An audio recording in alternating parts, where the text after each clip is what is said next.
अम्मी, मैं वैसे ही कल से बहुत उलझन में हूँ। कुछ देर के लिए बाहर जाना चाहती हूँ ताकि थोड़ी ताज़ा हवा खा सकूँ। बात सुनो, सबा आ चुके हैं। ये लोग आज तुम्हें बाहर जाने नहीं देंगे। मैं सादिया साहिबा से बात कर लूंगी। आप ये सबा के मामले को भूल जाएं। हम बात नहीं कर सके थे। कल क्या हुआ है? जिम से मिली थी आप? हाँ, मैं मिली थी उससे।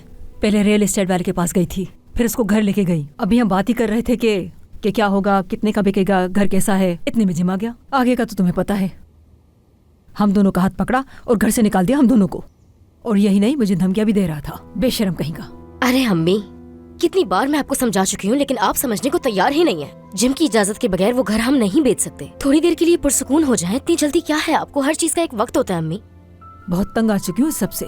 मजाल है कि वो लड़का कभी मुझे अकेला भी छोड़ दे, हो ही नहीं सकता। मैंने सोचा था तुम्हारे बाप के मरने के बाद मेरी जिंदगी में सुकून आ जाएगा, लेकिन नहीं। लेकिन तुम याद रखना, मेरा नाम भी फातिमा नहीं। उसको 1 रुपया भी दे दिया मैंने इस घर से, और उसे राजी भी होना पड़ेगा घर बेचने पे।